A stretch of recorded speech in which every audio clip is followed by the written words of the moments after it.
আসসালামু আলাইকুম হুজুর। গতকাল রাতে এই প্যান্ডেলেই হালকায় জিকিরের নামে ঢোল তবলা ডুগডুগি নিয়ে নাচ গান এবং আল্লাহ নবীর নাম নিয়ে ভণ্ডামি করা হয়েছে। যারা এগুলো করেছে এবং যাদের নেতৃত্বে এগুলো করা হয় তাদের সম্পর্কে আপনার বক্তব্য জানতে চাই। আপনারা দেখবেন এই ঢোল আর তবলা যখন বাজায়, আমি ছোটোবেলা দেখছি একটা ওই যে ঢোল বাজাই, ঢোল বাজানোর একটা শব্দ শোনা যাবে কান খেয়ে দুজক দুজক দুজক শোনা যায়, খেলে না দুজক দুজক দুজক এই শোনা যায়। কিন্তু আর একটা হারমোনি হারমোনি হারমোনি নাই, তারপর একটা যে কিংকে টানে, এটার নাম কি? এটা বলে ইনকা কে কে কে কে কে কে কে কে কে কে কে কে কে কে খাই কয় না। আর একটা হাতও তো এরকম বাজায়, তিনজন তিনজন তিনজন তিনজন। এই হালকা জিকিরের নামে যারা ঢোল তবলার ব্যবস্থা করছে তারা একদল, যারা এখানে শুনিছে তারা একদল, আর যারা বাজাছে তারা একদল। এই তিন দলই দুজক।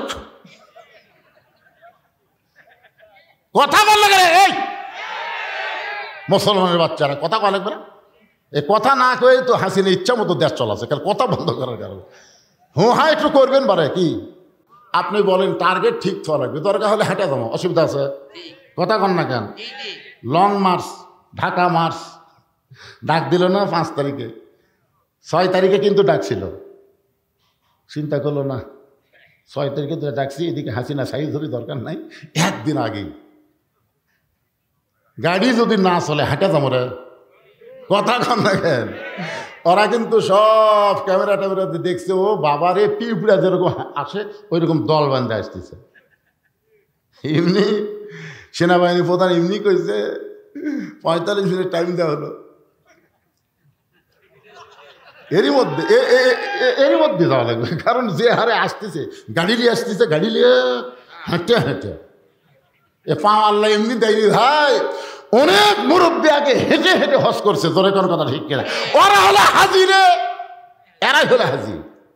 আর এখন বেটাক সব সম্পত্তি দিয়ে বেটিক ফাঁকি দিছে, ফাঁকি দিয়ে ওই একেবারে 11টা পাথর লিছে, 11টা পাথর নিয়ে খালি ওই জামরাত ফেরেশতা কয় আল্লাহ বড় শয়তান, শত শয়তানের ঢাল মারতেছে। সব সম্পত্তি বেটাক বেটিক যে বাপ ফাঁকি দিছে ওই মানুষ আছে, ওই আবার মক্কার যা শয়তান মারতেছে। কেন পাকড়া তুই কি মাররে? তুই বড় শয়তানের বাপ। কথা কন না কেন ভাইজান? মন খারাপ করতেছেন?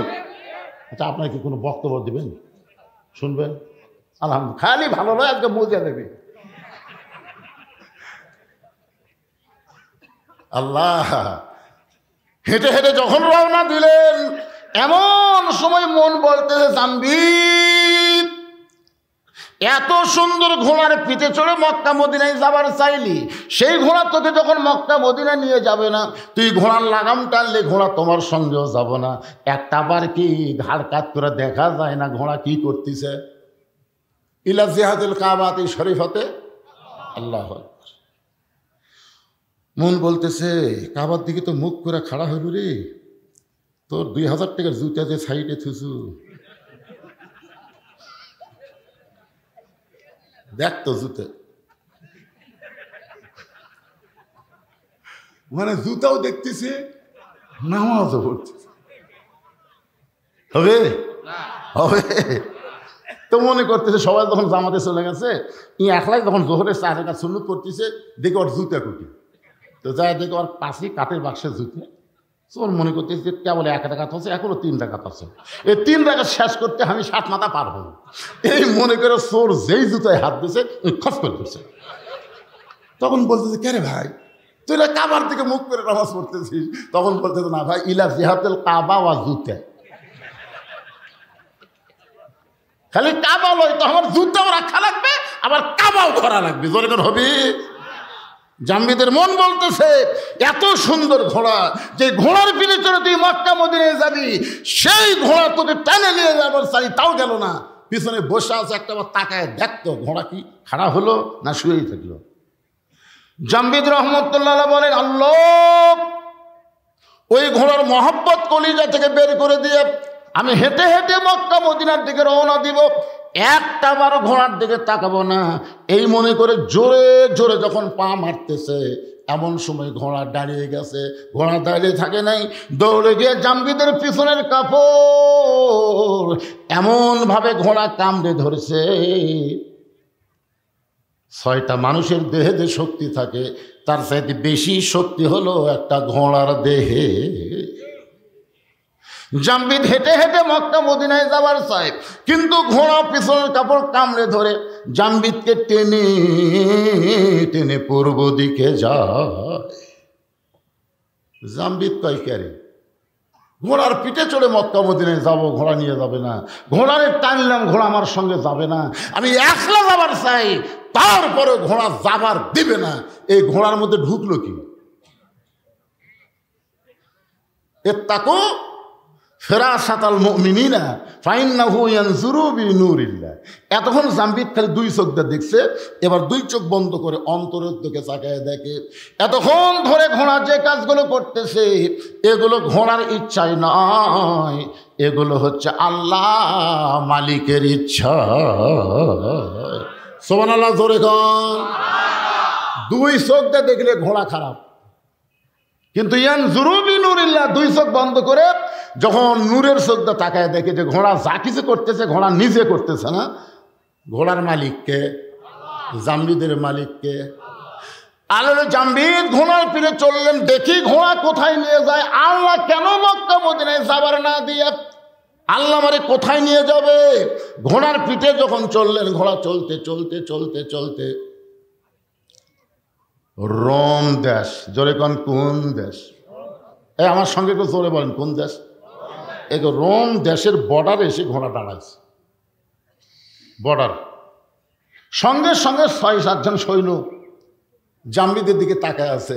জাম্বিদ জোড়হাত করে বলতেছে, ভাইজান আমার কোনো দোষ নেই, আমি মক্কা মদিনায় যাব, কিন্তু ঘোড়া আমাকে এই পর্যন্ত টানে আনছে ভাই, আমার কোনো দোষ নেই।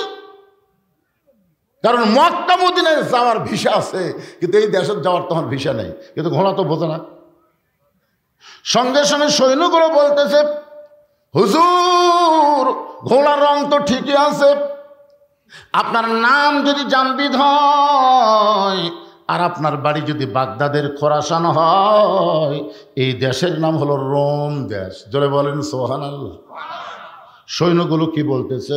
ঘোড়ার রং তো ঠিকই আছে, যে রঙের কথা বলেছে আপনি সেই রঙের ঘোড়ার পিঠে চড়ে আসতেছেন। যদি আপনার নাম জাম্বিদ হয়, আপনার বাড়ি যদি বাগদাদের খোরাসান হয়, এই রোম দেশের বাদশা বলেছে ওই হুজুরকে সসম্মানে আমার দরবারে হাজির করে দিও। জাম্বিদ কয় কে রে?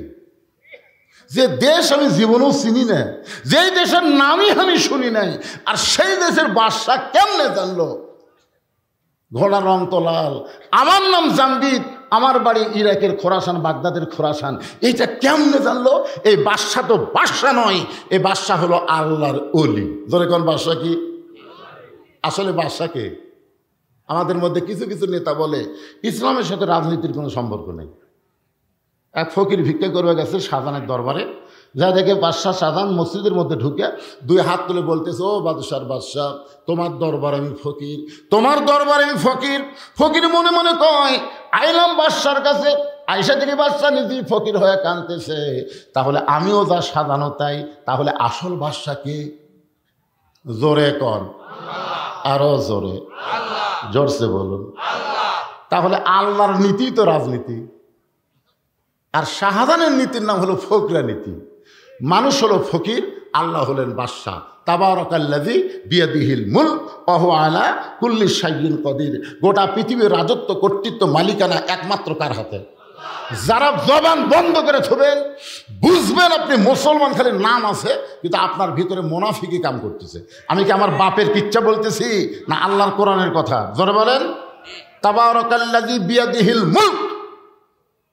এক হাদিসে আমার কয়, হুজুর আপনার ওয়াজত গেলে খালি রাজনীতির পেছর পড়েন, রাজনীতি না করলে হয় না। আমি বললাম, হাদিস সাহেব আপনি তো রাজনীতি করে যাচ্ছেন। তো বলে কোথায়? মক্কায়। তো বলে কেমনে? আমি বললাম, আপনি কি আল্লাহর ঘর সামনে থেকে বলেছেন ইন্নাল হামদা অন্নি মাতা লাকাওয়াল মুলক লা শারিকা লাক, এটাকে আপনি বলছেন? হুজুর বহুবার বলছি। তো এই লাকাওয়াল মূল সারিকা লাখের অর্থ কি? আমরা তো শোনা শোনা খালি কষি হুজুর, আমরা তো অর্থ জানি না। পাগলা, এর অর্থ হলো রাজনীতির ভিতরে, রাজত্বের ভিতরে একমাত্র আল্লাহ ছাড়া অন্য কাউকে আমি স্বীকার করি না। তাহলে রাজনীতি, রাজত্ব একমাত্র কার? আরো জোরে বলেন। আপনি কাবা ঘরের সামনে দিয়ে এই তালিবিয়া পড়ে আসে বাংলাদেশের মানুষের দল করতেছেন, আপনার হাজি নাম হবি কিন্তু হজ কবুল হবি না। জোরে কথা কন না কেন ভাইজান? তাহলে বাদশাহ শাহজাহান কি বাদশাহ আছে? বাদশাহ শাহজাহান বাদশাহ আছে? বাদশাহ নেই, কি হচ্ছে? আল্লাহ গানিয়ুন ও আনতুমুল ফুকারা, আমরা হলাম ফকির, ধনীর নাম কি? আরো জোরে, জোরসে বলুন। জামবিদ রহমতুল্লাহ চমকে গেলেন, যে দেশ আমি চিনি না, যে দেশের বাদশাকে আমি জীবনেও জানি না, সেই দেশের বাদশা কেমনে জানলো আমার নাম জামবিদ, আমার বাড়ি খোরাসান বাগদাদে, আমি লাল ঘোড়ার পিঠে চড়ে আসতেছি, এই বাদশা অবশ্যই আল্লাহর ওলি।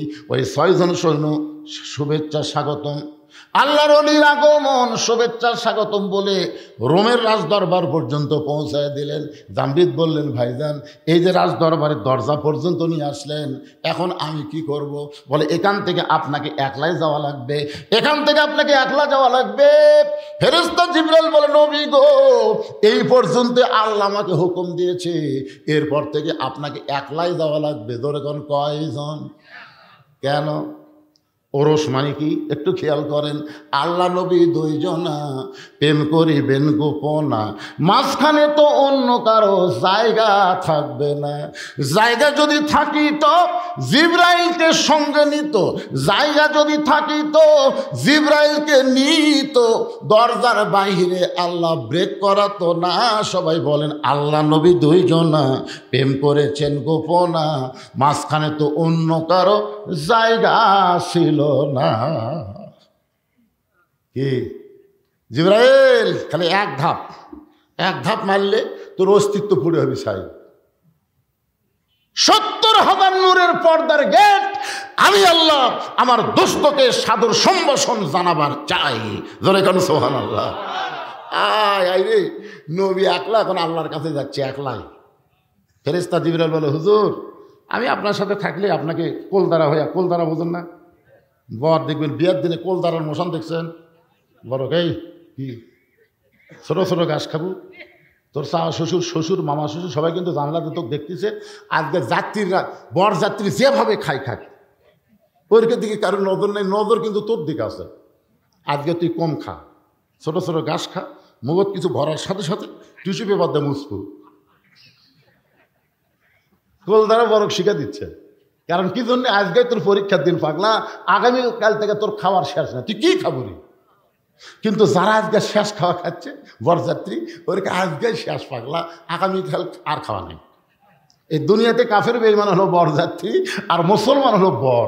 মুসলমানকে ফেরেশতারা দেখতেছে, আল্লাহ দেখতেছে, চিন্তা ভাবনা করে খাওয়াও লাগতেছে, চলাও লাগতেছে। তোর কারণ ঠিক কিনা? আর বরযাত্রীর কোনো চিন্তা আছে? কারণ ওরা জানে মরার সাথে সাথে জাহান্নাম, পিটন খাওয়া ছাড়া বুদ্ধি নেই। আর আমরা জানি মরার পরে জাহান্নাম না, আমাদের জন্য জান্নাতের দরজা আল্লাহ খুলে দিয়েছেন। সালামুন আলাইকুম তিবতুম ফাদখুলুহা খালিদিন। এখান থেকে আপনি একলা যান। আল্লামী জামবিদ রহমতুল্লাহ রোমের বাদশার রাজ দরবারে একা একা রওনা দিলেন। কিছুদূর যাওয়ার পরে রোমের বাদশা দাঁড়িয়ে জামবিদ রহমতুল্লাহকে সাদর সম্ভাষণ জানায়, বলতেছে, ওগো আল্লাহর ওলি, আপনার ঘোড়া, লাল ঘোড়ার পিঠে চড়ে আপনি খোরাসান থেকে আপনি জামবিদ রহমতুল্লাহ আমার রোমের দিকে আপনি আসতেছিলেন। জামবিদ কয়, না আপনার ধারণা ঠিক না, আমি মক্কা মদিনা যাওয়ার চাইছিলাম, মক্কা মদিনাত। কিন্তু এই ঘোড়ার কারণে, শুধুমাত্র ঘোড়ার কারণে, আল্লাহর ইচ্ছায় আমাকে রোমের দেশে আসতে হলো। তবে আমি জানতে চাই আপনি কেমনে জানলেন আমার নাম জামবিদ, আমার বাড়ি খোরাসান, আমি লাল ঘোড়ার পিঠে চড়ে আসতেছি, এইটা আপনি কেমনে জানলেন? রোমের বাদশা বলে, আমি জানি না, জানি আমার পাগলি মেয়ে। সুবহানাল্লাহ জোরে কন। জামবিদ বলে কি বলেন? বলে আমি জানি না তো, জানে আমার আল্লাহ তাআলা আমাকে একটাই মাত্র মেয়ে দিয়েছে, সেই মেয়েটা আজকে প্রায় 13-14 বছর হলে পাগলি অবস্থায় আছে। দুনিয়ার কোনো আলো পছন্দ করে না, দুনিয়ার কোনো খাওয়া পছন্দ করে না, দুনিয়ার কোনো মানুষ পছন্দ করে না, একা একা একটা বন্দি ঘরে থাকে। আমি দুনিয়ার বহু ডাক্তার কবিরাজ দেখাইছি, একটা ডাক্তার কবিরাজ আমার মেয়ে রোগ ধরতে পারে না। ওই একটা মেয়ে ছাড়া আমার দুনিয়াতে কেউ নেই। আমি মাঝে মধ্যে আমার মেয়েকে দেখতে যাই। আমি গতকাল গেছিলাম দেখতে, যাই দিকে ঘরের দরজাটা বন্ধ, একটা জানালার পাল্লা খোলা, ওই জানালার পাল্লা দিয়ে আমি ভিতর দিকে তাকাবার চাই, কিন্তু অন্ধকারে আমার মেয়েটাকে আমি দেখতে পাই না। আমি যখন বারবার তাকিয়ে আছি, এমন সময় মেয়েটা বলতেছে, বাবা আপনি দুনিয়ার বহু ডাক্তার দেখাইলেন বাবা, কিন্তু কোনো ডাক্তার তো আমার রোগ ধরতে পারে নাই। আমি কোন রোগের রোগী যদি জানতে চান, তাহলে খোরাসান থেকে একজন আল্লাহর ওলি, নাম তার জামবিদ, লাল ঘোড়ার পিঠে চড়ে রোমের দিকে আসতেছে, তাকে যদি আপনি আমার কাছে আনতে পারেন বাবা, তাহলে সেই বলতে পারবে আমার ভিতরে কি রোগ রয়েছে। আমি আমার মেয়েটার কথা প্রথমে বিশ্বাস করলাম না, কারণ মেয়েটা আমার পাগলি হয়ে গেছে, রোগী অবস্থায় আছে, মেয়েটার কথা বিশ্বাস করলাম না। তারপরে মনে মনে চিন্তা করলাম, কয়েকটা সৈনিক আমি পাঠাইয়া দিয়ে দেখি তো, যদি এইরকম কোনো মানুষ আসে তাহলে ধরে যেন আমার দরবারে নিয়ে আসে। ওগো আল্লাহর ওলি, আপনার ঘোড়ার রঙ ঠিক আছে, আপনার নাম যদি জামবিদ হয় আর বাড়ি যদি বাগদাদের খোরাসান হয়, তখন আমার পাগলি মেয়ের কাছে একটু চলেন। কোন রোগে আমার মেয়েটা রোগে ভুগতেছে, কোন অসুখ আমার মেয়েটার মধ্যে ধরে বসেছে, মেহেরবানি করে আপনি একটু বলে দিবে। জামবিদ চোখ বন্ধ করে, সর্বনাশ, একটা মেয়ে, আপনার কি মনে করতেছেন? মেয়ে পৃথিবীর মধ্যে সর্বপ্রথম এই মেয়েই কিন্তু ঈমান গ্রহণ করছে আল্লাহর নবীর হাতে। জোরে কোন ঠিক কিনা? সে মেয়েটার নাম কি? খাদিজাতুল কুবরা। দেখছেন, পৃথিবীতে সর্বপ্রথম একজন নারীকে জান্নাতি নারীদের নেত্রী বানানো হবে। জোরে কোন ঠিক কিনা? এমন করে গল্প শুনছেন যে একটা মরদ মানুষকে জান্নাতের রাজা বানানো হবে, শুনছেন? কথা কন না কেন? কি আবার বাংলাদেশে একাধারে খালি নারী, এরশাদ চাচার পর থেকে আর কোনো মরদ নাই। কোন দিকে যাবেন? রাস্তা দিয়ে গেলে বাড়িতে মরদ মানুষ আছে কিনা বোঝা যায় না, খালি মেয়ে মানুষের কণ্ঠ শোনা যায়। কে রে, মেয়ে মানুষের এত পাওয়ার কে দিল রে? সুবহানাল্লাহ বলে। জামবিদ চমকে গেল। এতক্ষণ মনে করছিলাম যে রোমের বাদশা, আল্লাহর ওলি, এখন এসে শুনতেছি ওর মেয়ে। তাও এত বছর হলে পাগলি অবস্থায় আছে। জামবিদ রহমান ধীরে ধীরে ওই পাগলি মেয়েটার দরজায় গিয়ে বললেন, মা দরজা খোলো, কোন রোগে তুমি রোগী হয়েছ, আমি তোমাকে একটু পরখ করে দেখতে চাই। মেয়েটা বলে, আল্লাহর ওলি, মক্কা মদিনায় যাওয়ার চাইছিল, কিন্তু মক্কা মদিনা বাদ দিয়া এই পাগলির কাছে কেন আসলা? জামবিদ চমকে উঠছে, আমি মক্কা মদিনায় যাওয়ার চাইছিলাম, মক্কা মদিনায় না গিয়ে এই পাগলির কাছে কেন আসলাম? মেয়েটা বলে, জামবিদ রে, মক্কা মদিনায় তুমি কেন যাবে? জামবিদ বলে, মা তুমি কি জানো না, মক্কায় আল্লাহর ঘর, ওই মদিনা রাসূলের রওজা, প্রত্যেকটা মুমিন মুসলমান মক্কা মদিনায় যাবার চাই। মেয়েটা বলে, আমি মক্কা মদিনায় যাব না, মক্কা মদিনা কি আমার কাছে আসবে না?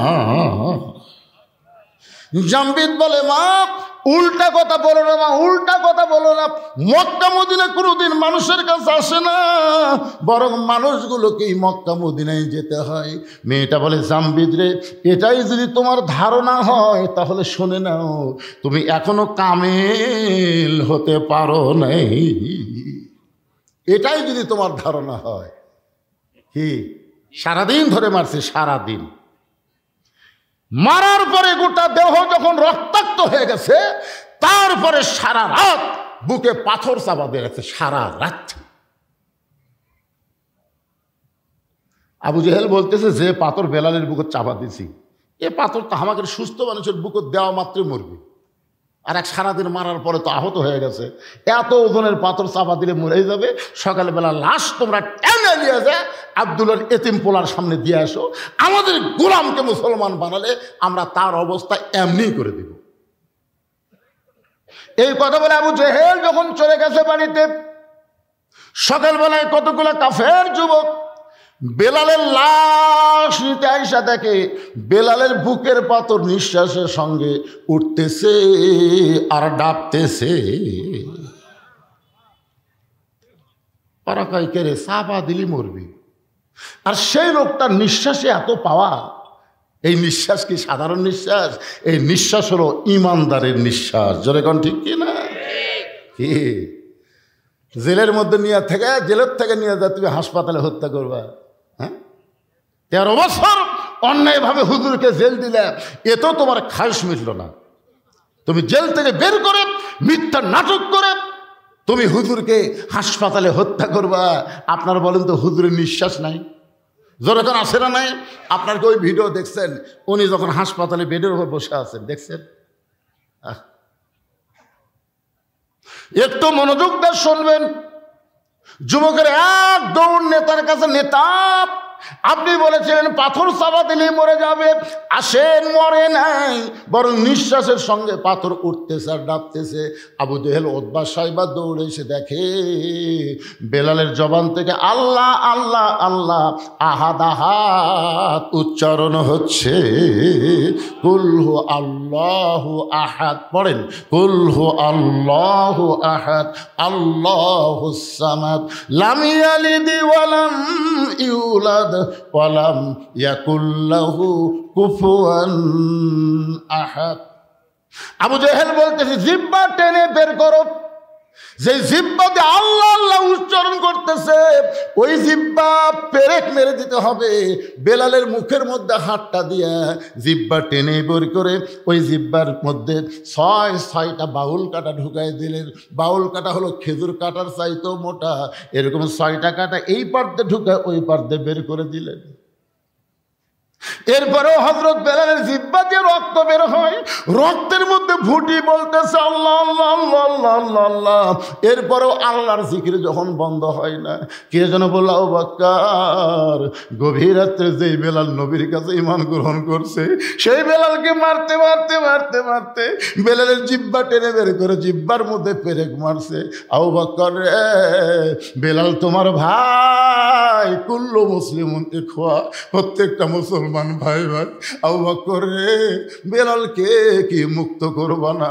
আবু বকর এক দৌড়ে গিয়ে কাফের বেঈমানদের সামনে বলে, রে মক্কার কাফেররা, তোদের মধ্যে মানবতা নাই, তোদের মধ্যে মনুষ্যত্ব নাই। সারাদিন ধরে মারছিস, সারা রাত বুকে পাথর চাপা দিয়ে রাখছিস, এরপরও জিহ্বা বের করে জিহ্বার মধ্যে পেরেক মারলি। তোদেরকে কোনো দয়া নাই রে, তোদের কোনো কি মায়া নাই? আবু জেহেল বলতে, আবু বকর, যদি তোমার মায়া হয় তাহলে আমাদের গোলামকে তুমি কিনে নাও। কত দাম নিবা? বেলালের মনিব উমাইয়া বলতেছে, 1000 স্বর্ণ মুদ্রা নিব। আবু জেহেল বলে, রে উমাইয়া, যেই বেলাল সুস্থ অবস্থায় তুমি 1 টাকা দিয়ে কিনলাম, আর সেই বেলাল মরার সময় তুমি 1000 আশরাফি চাইলা। আবু বকর বলে, উমাইয়া, আমার কাছে যদি 10,000 টাকা চাইতা, তারপর আমার ভাই বেলালকে তোমাদের কাছে এক মুহূর্ত আমি রাখবো না। 1000 আশরাফি দিয়ে হযরত বেলালকে মুক্ত করে নবীর দরবারে নিয়ে যায়। আবু বকর কান্দে করে চিন্তা করতেছে, রহমতুল্লাহ আমিন এই দৃশ্য কি সহ্য করতে পারবে? নিজের পাগড়ি দিয়ে বেলালকে ঢেকে কান্দে করে যখন নিয়ে যাচ্ছে, নবীর সামনে দাঁড়াবে, আবু বকর, বেলালকে এইভাবে না ঢেকে আমার সামনে প্রকাশ করে দাও।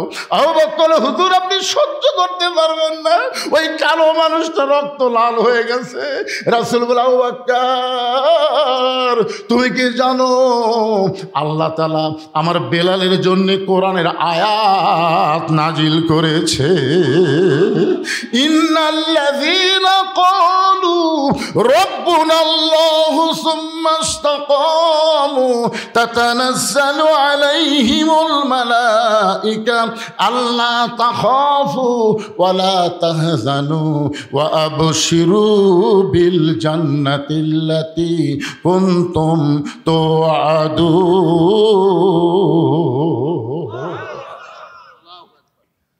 হযরত আবু বকর আস্তে করে বেলালকে নিজের কাঁধ থেকে নামালেন।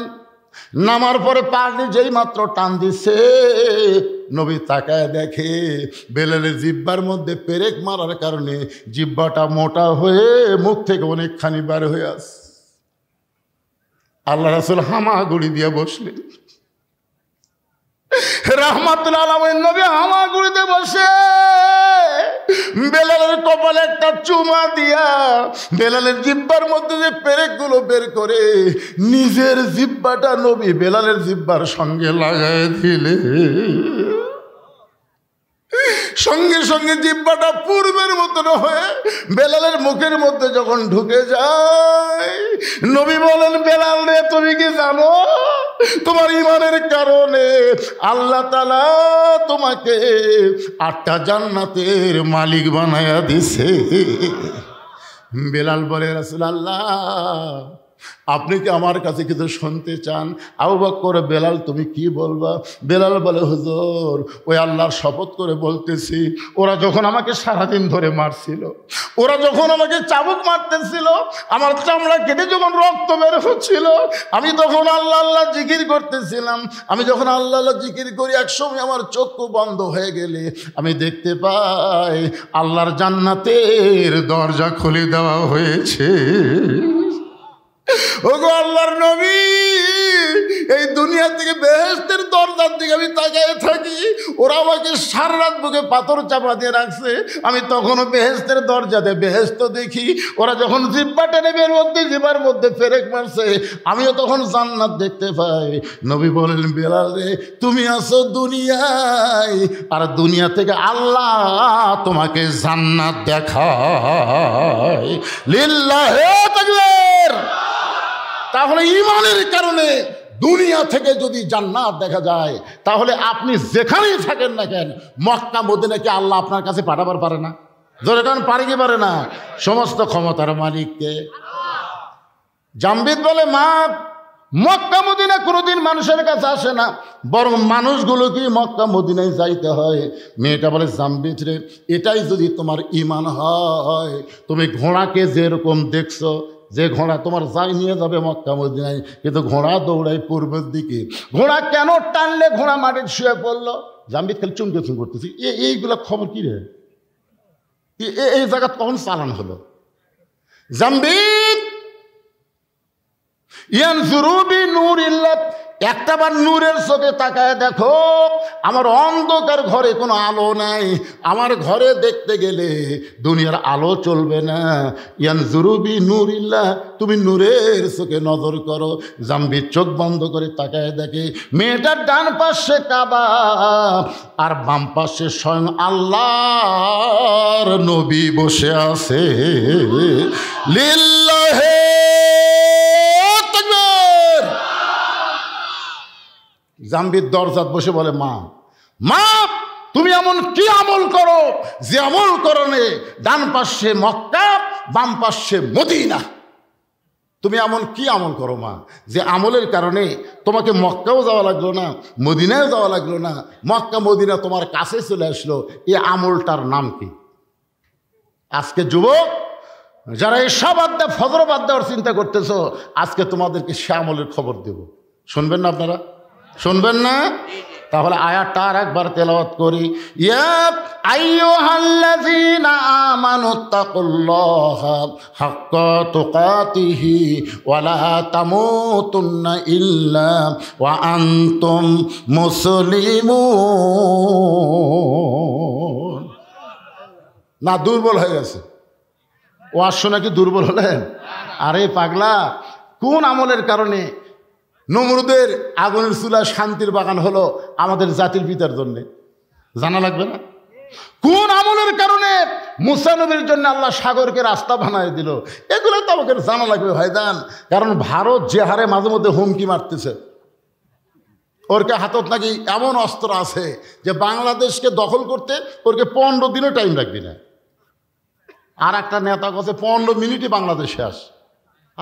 হায় রে, ওরা কিসের ভরসায় এত বড় হুমকি মারতেছে? ওদের কাছে অ্যাটম আছে, হাইড্রোজেন আছে, পারমাণবিক অস্ত্র আছে, ওরা মনে করতেছে অস্ত্র আছে। আর আমরা বলি পাগলা, অস্ত্রকে আমরা টিয়ারি করি না, আমাদের আল্লাহ আছে। জোরে কোন কথা বলেন না কেন? ইমাম মেহেদী আলাইহিস সালাম আসবেন কোন আমল নিয়ে পৃথিবীতে? ঈসা আলাইহিস সালাম আসবেন কোন আমলের নিয়ে পৃথিবীতে? যারা আসার সাথে সাথে পৃথিবীর সমস্ত ইহুদি খ্রিস্টান কাফেরেরা পরাজিত হয়ে যাবে। জোরে করে কথা ঠিক না? এখন আমাদের মুসলমানকে সে আমল করার দরকার আছে না নাই? আমি সে আমলটা কোরআন থেকে আপনাদের সামনে দিব, আর ওরস শব্দের অর্থ একেবারে খোলা খুলে আপনাদের বলে দিব। কারা কারা শুনবেন? 2 হাত তুলে একটু আল্লাহকে দেখান তো দেখি। লিল্লাহি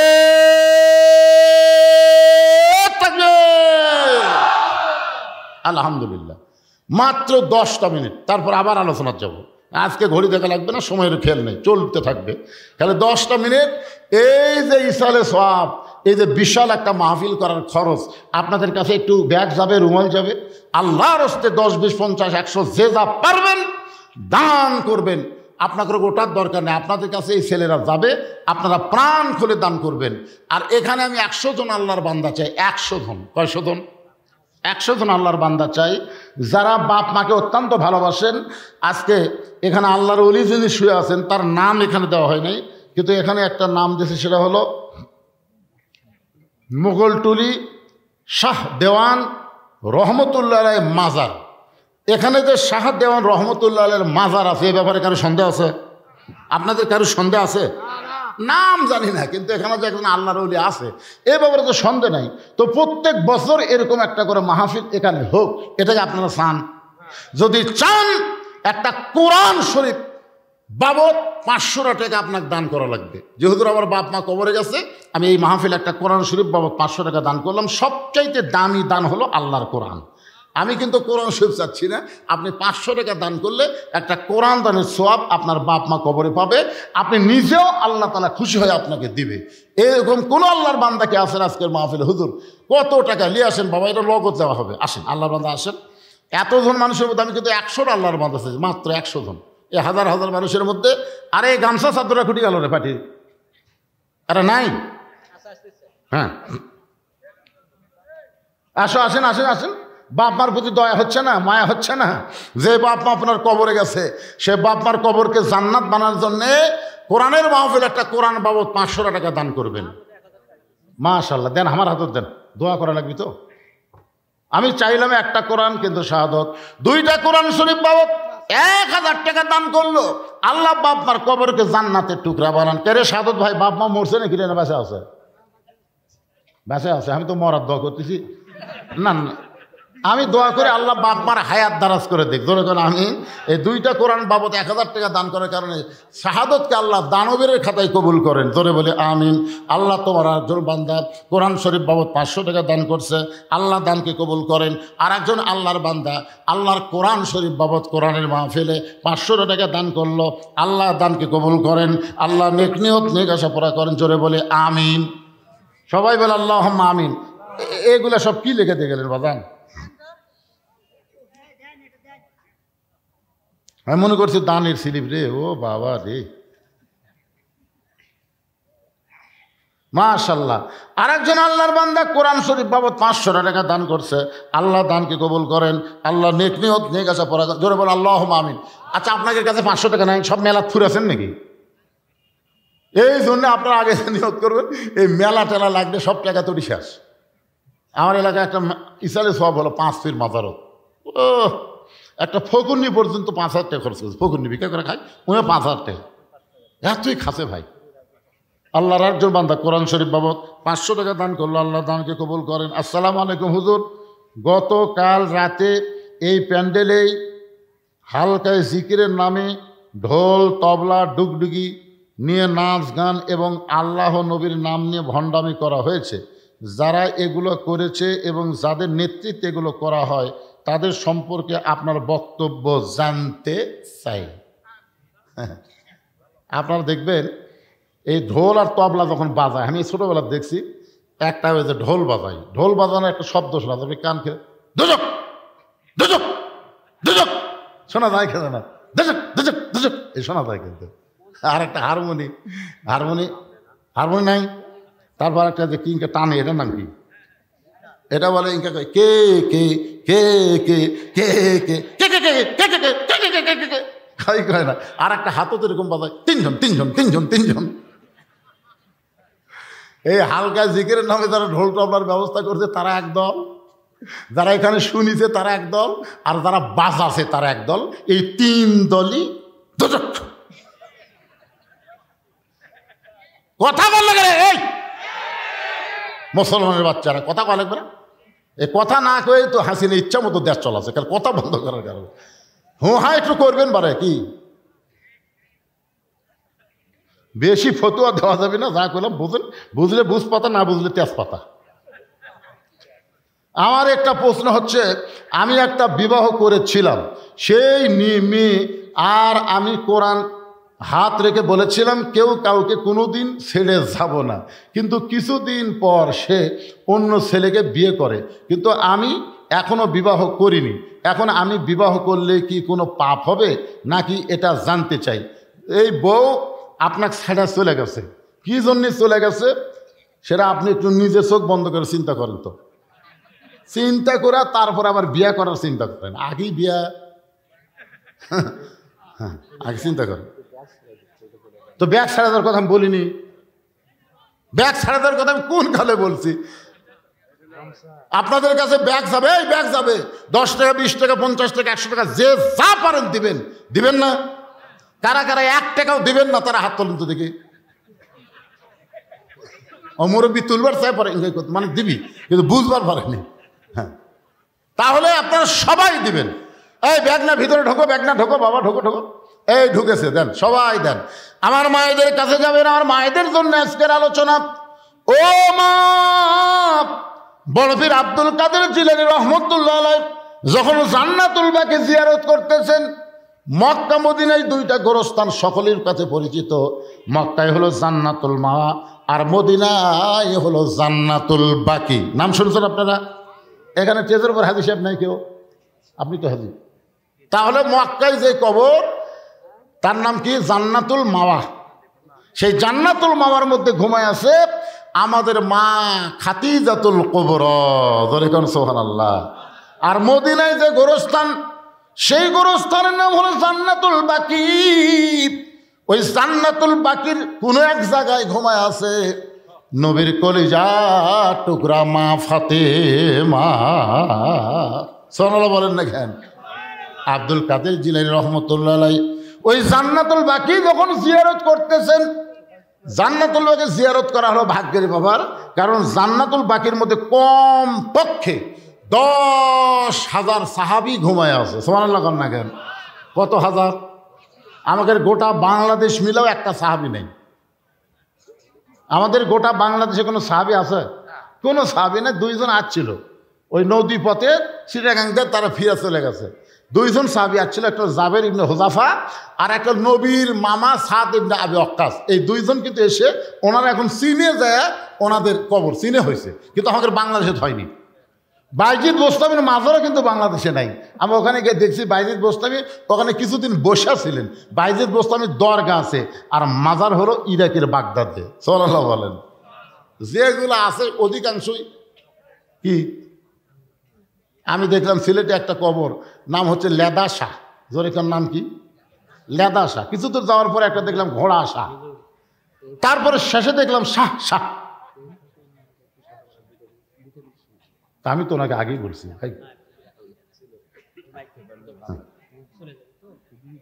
মাশাআল্লাহ, আমার ভাই দেখেন আপনার ওয়াজ এতই ভালো লাগতেছে, আমি কিন্তু ওনাকে আসতে বলছি ভাই সালাম কালাম দিয়ে যান, তোকে না হুজুর আমি শুনবো। আলহামদুলিল্লাহ, এই আদায় যতক্ষণ হবে ততক্ষণ আমার ভাইজান আপনার একটু শুভেচ্ছা বিনিময় করবে, তারপর আবার আলোচনা চলবে ইনশাআল্লাহ। হ্যাঁ,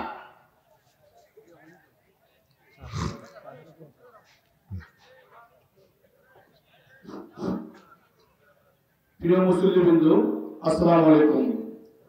আজকে আমাদের মাঝে উপস্থিত হয়েছেন বাংলাদেশ জাতীয়তাবাদী দল সহ সাংগঠনিক সম্পাদক রংপুর বিভাগ কেন্দ্রীয় সংসদ অধ্যাপক আমিনুল ইসলাম। তাকে সংক্ষিপ্ত আকারে কিছু কথা বলার জন্য বিশেষভাবে অনুরোধ জানাচ্ছি। অধ্যাপক আমিনুল ইসলাম, সহ সাংগঠনিক সম্পাদক বাংলাদেশ জাতীয়তাবাদী দল বিএনপি রংপুর বিভাগ।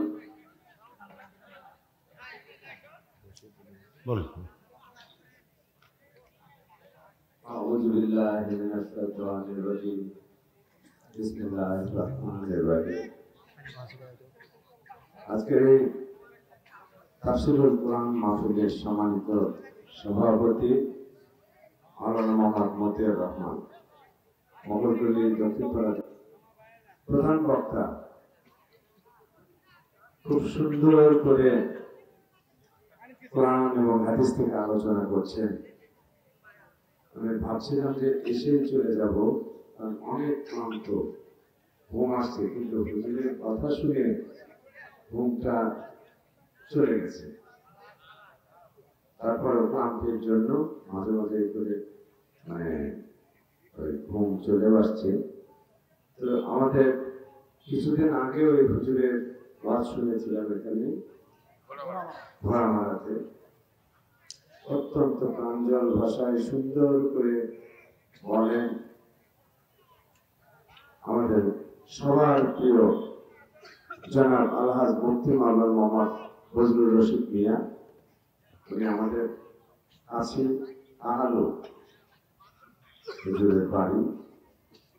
এখানে উপস্থিত আছেন আমাদের মসজিদ এবং মাজার কমিটির নেতৃবৃন্দ, উপস্থিত আছেন আপনাদের অত্যন্ত সুপরিচিত এই ইউনিয়ন বিএনপির দীর্ঘদিনের সাধারণ সম্পাদক আলহাজ জাহিদুল ইসলাম, আমার ছোট ভাই, প্রিয় ভাই। এখানে উপস্থিত আছেন আমাদের আরেকজন বিএনপি নেতা, এই এখানকার মাজারেরই পরিচালনা করেন রিপন হাসানুর রহমান রিপন। আরো আমাদের প্রিয় ভাইয়েরা আছে এবং সর্বোপরি আমার প্রিয় মুসলিম ভাইয়েরা এবং কর্তারা যে আছেন, আমার সম্মানিত মা এবং বোনেরা, আসসালামু আলাইকুম ওয়া রাহমাতুল্লাহি ওয়া বারাকাতুহু। ওয়ালাইকুম আসসালাম। আমাদের কথা তো একটি, আপনাদের কাছে একটু এটুকুই বিনতি করি, হুজুর যে কথাগুলো বলছেন কোরআন এবং হাদিস থেকে, আমরা যেন একটু মনে প্রাণে শুনি, মন দিয়ে শুনি, এটা অন্তরে লালন করি, মস্তিষ্কে ধারণ করি এবং সেই অনুযায়ী আল্লাহ এবং আল্লাহ রসুলের পথে, নির্দেশিত পথে, কোরআন শরীফ থেকে যে হুজুর বয়ান করছে, যেভাবে বিভিন্ন উপমা দিয়ে, উদাহরণ দিয়ে বলছেন, এগুলো যেন আমরা বাস্তব জীবনে এগুলো পালন করার চেষ্টা করি। এবং হুজুর বললেন, বারবার করে বলছেন, ঈশা নামাজ অনেকেই আমরা কাজা করেছি, আবার ফজরের নামাজেও অনেকে হয়তো পড়বো না। নামাজ হচ্ছে সর্বপ্রথম যে প্রত্যেক মুসলমান, প্রত্যেক হুজুররা সবচেয়ে বেশি গুরুত্ব দেন যেটা, সেটাকে নামাজ। 5 ওয়াক্ত নামাজ পড়তে হবে, কোনো মাফ নেই।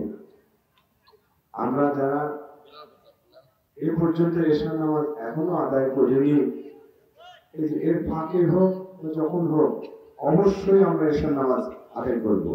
এবং ফরজ হয়তো এখানে ফরজ শরীফের শেষ পর্যন্ত হবে, ফজর পর্যন্ত এখানে জামাতের সাথে ফরজ আদায় করবেন আপনারা। আমি পারবো না, আমার অনেক ক্লান্ত, গত 3 দিন থেকে শুধু জার্নি হচ্ছে প্রোগ্রামের জন্য। তো সবশেষে আমি এটুকুই আপনাদের কাছে দোয়া চাই, আমি যেন এই ইসলামের একজন খাদেম হিসেবে আমি কাজ করতে পারি। আমি যাই করি না, যাই করি সেটা যেন কোরআন এবং হাদিসের বাইরে যেন কোনো কাজ না করি। হয়তো পুরোপুরি পালন করতে পারবো না, যতটা পারি আমি সাধ্য মতো আল্লাহ পাক যেন আমাকে সে তৌফিক দান করে এবং একজন সৎ মানুষ হিসেবে আমি মারা যেতে চাই, এটুকু দোয়া করবে। আর আমি সব জায়গাতেই বলি, আমার নেতা শহীদ প্রেসিডেন্ট জিয়াউর রহমান, আমার নেত্রী অপসীম দেশনেত্রী বেগম খালেদা জিয়া অনেক অসুস্থ আছেন, অনেক নির্যাতন সহ্য করেছে। আমার নেতা তারেক রহমান উনিও প্রায় মৃত্যুর হাত থেকে ফিরে এসেছেন আল্লাহ পাকের রহমতে। 18 বছর থেকে দেশের বাইরে, ওনাদের জন্য দোয়া করবেন এবং ওনাদের যে মন মানসিকতা ইদানিংকালে আপনারা বক্তব্য বিবৃতিতে আপনারা ইউটিউবে দেখেন, সামাজিক যোগাযোগ মাধ্যমে শোনেন, আল্লাহ পাক যেন সত্যি সত্যিই ওনারা এরকম ভাবে মানুষের দেশে খেদমত করতে পারে। সবাই আপনারা ভালো থাকবেন। আল্লাহ পাক সবাইকে আপনাদের একজন খাঁটি মুসলমান হিসেবে কবুল করুন। আসসালামু আলাইকুম ওয়া রাহমাতুল্লাহি ওয়া বারাকাতুহু।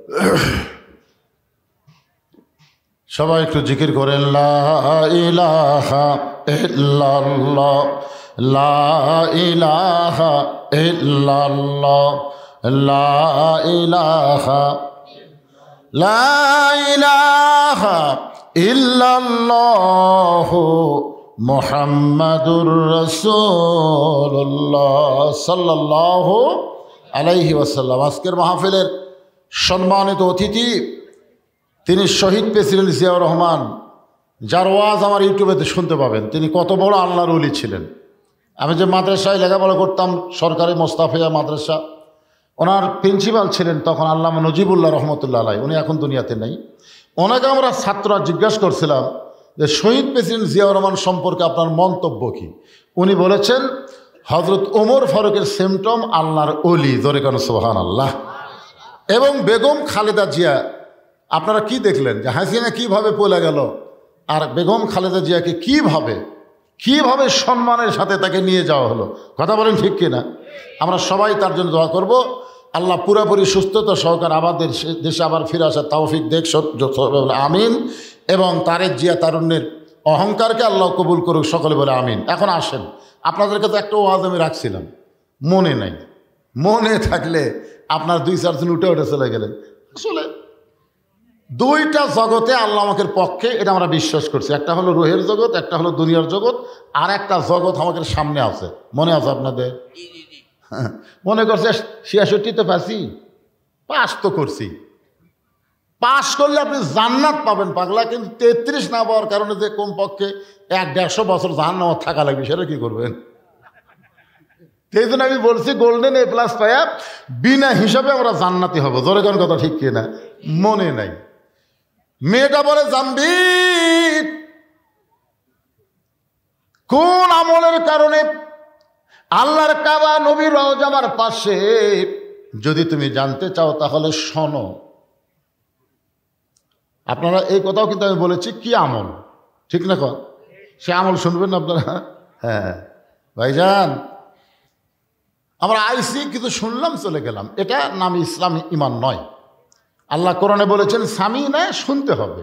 ও তাই না, এটাকে আমল করার নিয়তে, গ্রহণ করার নিয়তে শ্রবণ করা লাগবে। তাহলে শোনা গেলাম, শোনা গেলাম, বকাল্লা বকে গেলাম, হয়ে গেল নাকি? না, আমরা যারা বক্তা, আমাকেও ঠেলা আস। আল্লাহ কোরআনে বলেছেন লিমা তাকুলু মা লা তাফালুন, যে বক্তা ওয়াজ করে আমল করে না, ওই মুনাফিক বক্তাকে দিয়া আল্লাহ জাহান্নাম আগে উদ্বোধন করবে। জোরে কর কথা, ঠিক কথা বলেন। আগে জাহান্নামের উদ্বোধন হবে আলেম দিয়া, আবার জান্নাতের উদ্বোধন হবে আলেম দিয়া।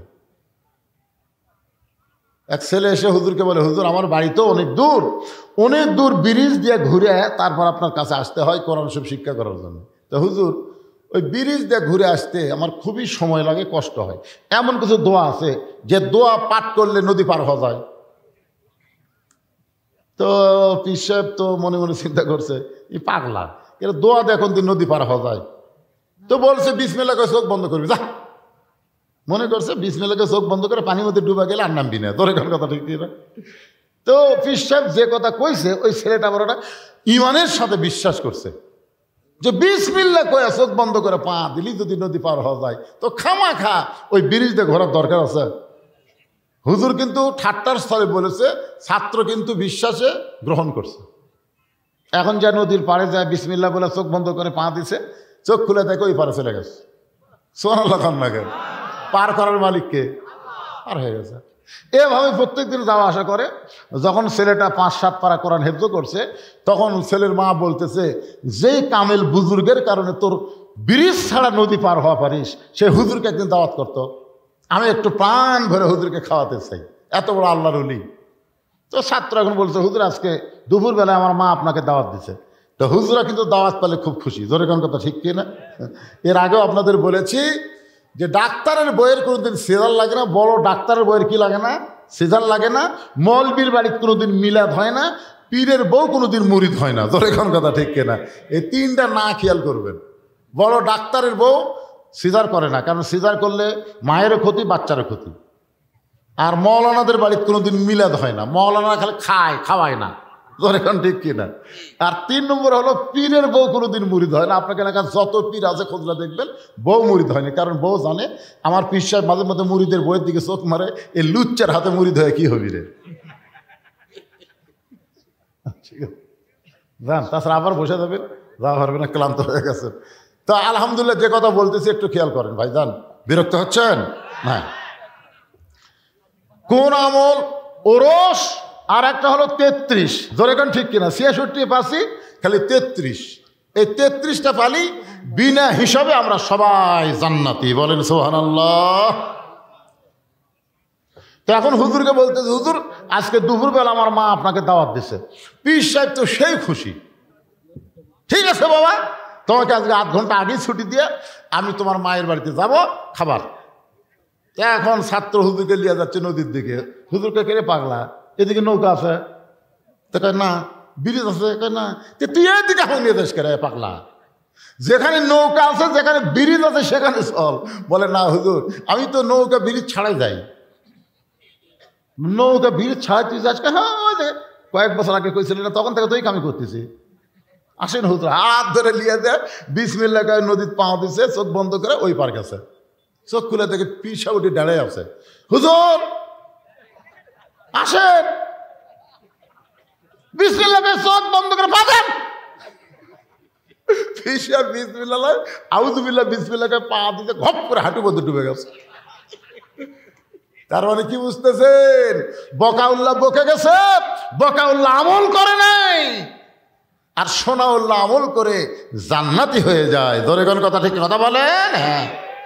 এই জন্য ভাইজান একটু মনোযোগ দিয়ে শুনতে হবে। কোন আমলের কারণে মক্কা মদিনা তার কাছে? আল্লাহর একজন বান্দা রবি ইবনে সুলাইমান এবার হজ করতে যাবে। হজ করতে যাওয়ার আগে ওরা 10 জন মিলে একটা কাফেলা করছে। 10 বন্ধু মিলে হজে যাবে।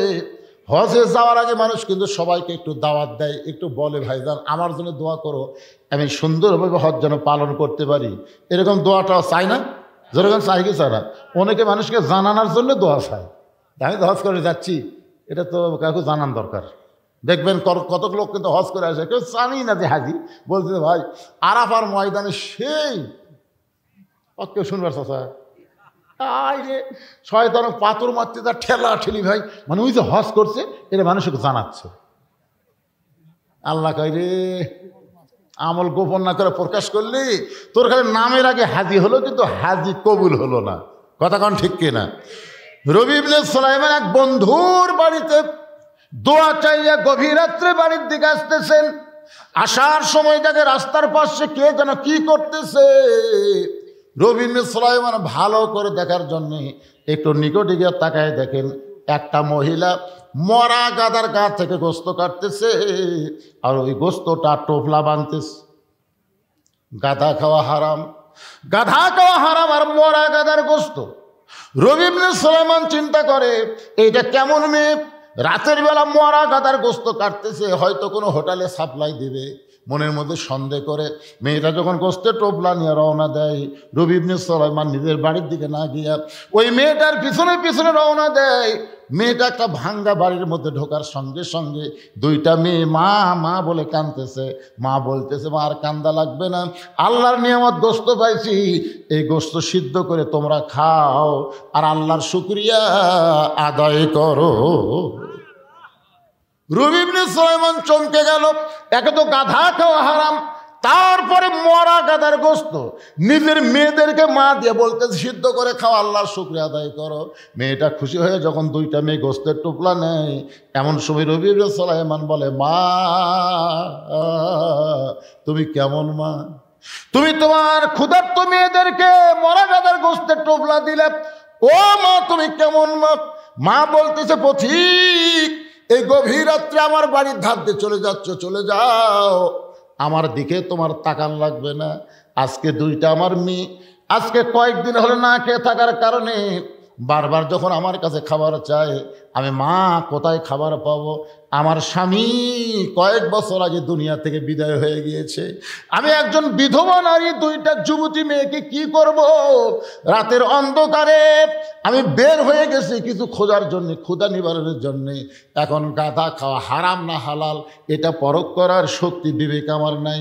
মরা গাদা না জেতা গাদা এইটা চিন্তা করার শক্তি আমার অন্তরে নাই। আমি গোস্ত মেয়েদেরকে দিয়েছি, মেয়েরা সিদ্ধ করে খাবে, আল্লাহর শুকর আদায় করবে, কারণ এই মুহূর্তে এদের জীবন বাঁচান ফরজ মনে হয়ে গেছে। রবি ইবনে সুলাইমান বলেন, মা তোমার মেয়েদেরকে মরা গাদার গোস্ত খাইতে দিও না। এবার আমি হজে যাবার চাইছিলাম মা, আমি আর হজে যাব না, আমার সমস্ত হজের টাকা পয়সা আমি তোমাদেরকে দান করে দিব। এক দৌড়তে বাড়িতে গেলেন।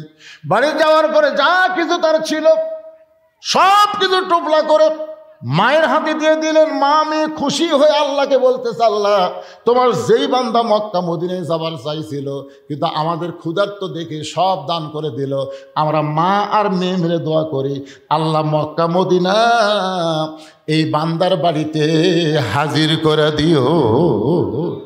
রবি ইবনে সুলাইমান বলে, মা উল্টা দোয়া করো না, কারণ মক্কা মদিনা কোনোদিন মানুষের বাড়িতে আসে না। মেয়ে দুইটার মা বলতেছে, আমরা দোয়া করার মালিক আর কবুল করার মালিককে। আমাকে মন চাইলে দোয়া করছে, আল্লাহ কবুল করতেও পারে নাও পারে। রবি ইবনে সুলাইমান চলে আসলেন বাড়িতে। নির্দিষ্ট সময় ওর আরো 9 বন্ধু বললেন, চলো বন্ধু হজে যাই। বলে, এবার তোমরা যাও, হয় আমি এবার যাব না, আমার একটু সমস্যা আছে। 9 বন্ধু বলে, কে রে, কত মানুষকে আমরা বললাম, এবার আমরা 10 জন মিলে হজে যাবো কাফেলা করে, আর তুমি সবার কাছে দোয়াও চাইলে, আজকে হঠাৎ বলতেছে যাবা না। যাবো না রে ভাই, তোরা যা। ওরা 9 বন্ধু হজ করে সর্বপ্রথম রবি ইবনে সুলাইমানের বাড়ির দরজায়, হজ শেষ করে নিজের বাড়িতে না গিয়ে রবি ইবনে সুলাইমানের বাড়ির দরজায় ওই 9 বন্ধুর মধ্যে একজনের মাথাতে একটা টোপলা, মাথার কি একটা টোপলা, দরজা ডাকতেছে, রবি ইবনে সুলাইমান, এই রবি ইবনে সুলাইমান দরজা খুলে দেখে 9 হাজি তার সামনে দাঁড়ায় আছে। জোরে করে সুবহানাল্লাহ। আল্লাহ রাসূল বলেন, তোমাদের এলাকায় কোনো ব্যক্তি হজ করে যখন আসবে, সর্বপ্রথম যদি তার চোখের দিকে মহব্বত করে তাকাও, ওই কাবা মদিনার দিকে যে সওয়াব পাইছে, তুমি গরিব মানুষ হওয়ার কারণে ওর চোখ দেখলে আল্লাহ সেই সওয়াব তোমার অন্তরে দিয়ে দিবে। এই জন্য হজ করে আসার সাথে সাথে কমপক্ষে 40 দিন সেই ব্যক্তি বেগুনা মাসুম থাকে, তার সঙ্গে একটু মোসাফা করা, মুআনিকা করা, আবার খালি জমজমের পানি খাওয়ার জন্যে এটা করা হবে না। আমরা অনেক সময় হজ করে এসে লুকে থাকি, তুই খুরমা খেজুর খাবি, পানি খাবি, কে হুজুর আমার একটা জায়নামাজ হবি না, আমার একটা তসবি আপনি দিবেন না হুজুর?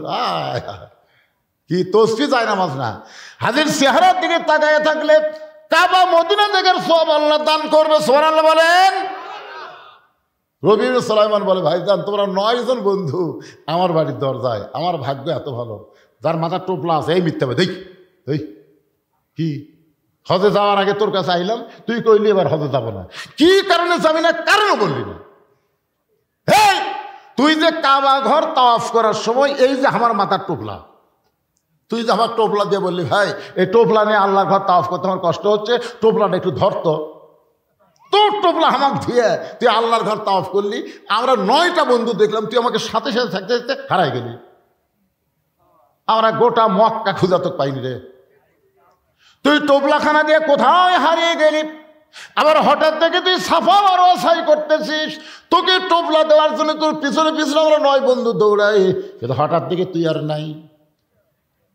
গোটা মক্কায় খুঁজে যখন পাওয়া গেল না, চলে আসলাম মদিনায়। মদিনায় এসে দেখি নবীর রওজার পাশে দাঁড়িয়ে আল্লাহ নবীর সালাম দিস। তোর সালামের সঙ্গে আমরা নবীর সালাম দিলাম। তোর সালাম দেওয়ার সময় তুই এমন ভাবে কাঁদতেছিলিস রে পাগল, আমরা তোর সঙ্গে কাঁদতেছিলাম। ওগো আল্লাহর নবী, আমাদের সালাম আপনি গ্রহণ করে। তোর টোপলা মাথায় নিয়ে তোর সঙ্গে নবীর সালাম দে, হঠাৎ দেখি তুই আর নাই। গোটা মদিনা তন্ন তন্ন করে খুঁজে তোরে পাইলাম না। একসঙ্গে হজে যাবার চাইলাম, আমাদের সঙ্গে তুই গেলি না। আবার আল্লাহর ঘর তাওয়াফ করলি, আমাদের সঙ্গে তাওয়াফ করলি না। এই টোপলাখানা দিয়া সাবা মারা চাই করলি, আমরা তোর সঙ্গে ছিলাম, কোথায় হারিয়ে গেলি? আবার মদিনায় নবীর রওজা জিয়ারত করলাম, তুই আমার সঙ্গে ছিলি। আরে শয়তান, তোর টোপলা আমারে জানায় দিয়ে আবার আমাদেরকে ফাঁকি দিয়ে সবার আগে বাড়িতে এসে দরজা বন্ধ করে বসে আছিস। তোর টোপলা তুই এখন ফেরত নে। মাথার টোপলা যখন রবি ইবনে সুলাইমানকে ফেরত দেয়, রবি ইবনে সুলাইমান কান্দে বলে, ও বন্ধুরা, আমি হজে যাইনি ভাই, আমি আল্লাহর শপথ করে বলতেছি, আমি এবার হজে যাইনি ভাই, আমি যাইনি ভাই। 9টা বন্ধু বলে, মুনাফিক, একসঙ্গে যাবার চাইছিলাম, তুই গেলি না। আবার আমাদের ফাঁকি দিয়ে আগে বাড়িতে এসে দরজা বন্ধ করলি, তোর সঙ্গে আর আমাদের কোনো বন্ধুত্ব নাই। রবি ইবনে সুলাইমান টোপলাখানা বুকের মধ্যে নিয়ে কাঁদতে কাঁদতে বেহুশ হয়ে পড়ে যায়। আল্লাহ, জীবনে এমন কি খারাপি করলাম যে খারাপের কারণে 9টা হাজি আমার মুনাফিক বলে গালি দিয়ে গেল। কাঁদতে কাঁদতে যখন বেহুশ হয়ে যায়, ওই বেহুশ অবস্থায় দেখতে পায় আল্লাহর নবী রবি ইবনে সুলাইমানের ঘরের মধ্যে হাজির হয়ে গেছে। নবী ডাকতে বলে, রে রবি ইবনে সুলাইমান, তোমার 9টা বন্ধু মিথ্যা বলে নাই বাবা, তোমার 9টা বন্ধু মিথ্যা বলে নাই। ওই এতিম অনাথকে তোমার হজের সমুদয় সম্পদ দান করার কারণে আল্লাহ তোমার প্রতি এত খুশি হয়ে গেছে, একটা ফেরেশতাকে রবি ইবনে সুলাইমানের সুরতে আল্লাহ তোমার নামে হজ করায় আনিছে। এ রবি ইবনে সুলাইমান, ওই ফেরেশতাকে আল্লাহ তোমার সুরতে সাবা মারওয়া সাই করায় আনিছে। ওই ফেরেশতাকে তোমার সুরত দিয়া আমি নবীর রওজা জিয়ারত করায় আনিছে। রবি ইবনে সুলাইমান বলে, নবী গো, আপনি যখন বলতেছেন আমার বিশ্বাস হয়, কিন্তু ওরা যে একটা টোপলা আমার সামনে ফাইলা দিল, এটা কিসের টোপলা গো, আমি একটু শুনতে চাই। সঙ্গে সঙ্গে আল্লাহ নবী কোরআন থেকে একটা আয়াত তেলাওয়াত করলেন, ওমা তুনফিকু মিন শাইইন ফি সাবিলিল্লাহি ইউওয়াফা ইলাইকুম ওয়া আনতুম লা তুজলামুন। এই কোরআনের আয়াত বলেই রবি ইবনে সুলাইমান চেতন পায়, দেখে টোপলা আছে কিন্তু নবী নাই। স্বপ্নের মধ্যে কিন্তু বলেছে এটা কিসের টোপলা, নবী কিন্তু আল্লাহর কোরআনের একটা আয়াত তেলাওয়াত করছে। এখন টোপলার মধ্যে কি আছে, এই কোরআনের আয়াতের অর্থ জানলেই বোঝা যাবে। জোরে এখন ঠিক কিনা? আপনারা কি জানেন? কথা কানা জানেন? শুনবেন না? 500 টাকা দেন তো, আমি 100 টাকা করে আপনাকে দিবার চাইলাম, কোরআন দান করার সব দিবার করলাম।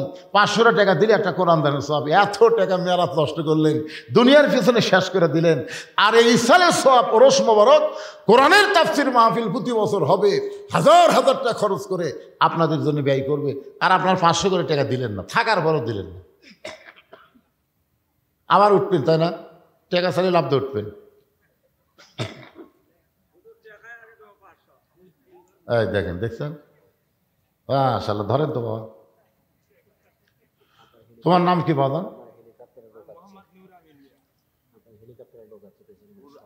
মোহাম্মদ নূর আমিন মিয়া, বাপের বেটার আগমন, জোরে বলেন মারহাবা। এরকম বাপের বেটার একটাও নেই, বাপের বেটা। দেখেন তো কিভাবে, আগে আপনি 500 টাকাই দেবো হুজুর, 500 টাকা দিল, একটা কোরআন দানের সব পেল, জোরে কারণ আমিন। কুটি হেলিকপ্টার ভাই, কোরআন শরীফের জন্য কিছু দেওয়া লাগবে না? সেটাই তো, সেটাই। আপনি 10টা কোরআন শরীফ দেন, পারবে না? কি কন, কি হেলিকপ্টার চলিয়ে এসেছে, মাশাআল্লাহ। 2টা কোরআন শরীফ, মাশাআল্লাহ। চাপ দিয়ে কোনো কিছু নেওয়া যায় না, চাপ দেওয়া যাবে না। আমার ভাইজান 2টা কোরআন শরীফ বাবদ 1000 টাকা দান করছে। আল্লাহ দানকে কবুল করেন, জোরে কর আমিন। আপনাদের মধ্যে নাই? নাই, কারো কাছে নাই? কোরআন শরীফ 2 ধরনের পাওয়া যায়, একটা 200 টাকার পাওয়া যায়। তো 200 টাকা দেন, একটা কোরআন দানের সব পাওয়া যাবে। 500 টাকা যদি বেশি মনে হয় 200 টাকা দেন, 200 টাকা দেন, দেন। সবাই যদি 200 করে টাকা দেন তো অনেক টাকা হবে। টাকা থুয়া মন বলতে দেশ না রে, দেশ না রে। আসলে আপনি ঠকে গেলেন, কারণ আজকাল মাহফিল যদি শেষ হয়, আর যদি এরকম মাহফিলে বসার তৌফিক যদি আল্লাহ না দেয়, হায়াত যদি শেষ হয়ে যায়, হায়াত শেষ হতে পারে কি পারে না? ধরে কন মাশাআল্লাহ। এই দেখেন, টাকা কুমা দিতে আমার ভাই দৌড়াইছে, মাশাআল্লাহ। 200 করে দেন, অসুবিধা কি? এটা আর একজন যাচ্ছে, মাশাআল্লাহ, মাশাআল্লাহ। আল্লাহ তোমার 2জন বান্দা 200 করে টাকা করছে দান।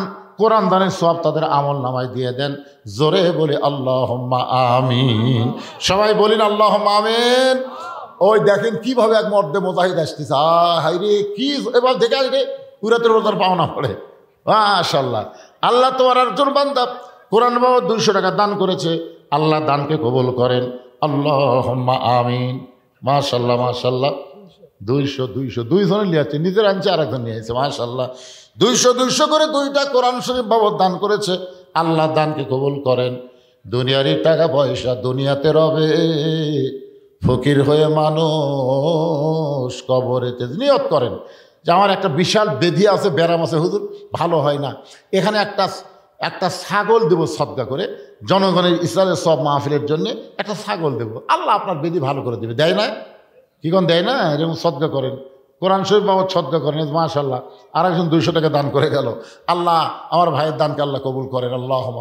পিছন দিক থেকে একটা লোক উঠল না, বারে এই মোগল টলির, আপনারা না বারা টলির, আপনাকে মোগল টলির লোক নাই? একেবারে মোগল টলির লোক নাই, একটা লোক নাই, হাত তোলেন তো দেখি। মোগল টলির কোনো লোক নাই?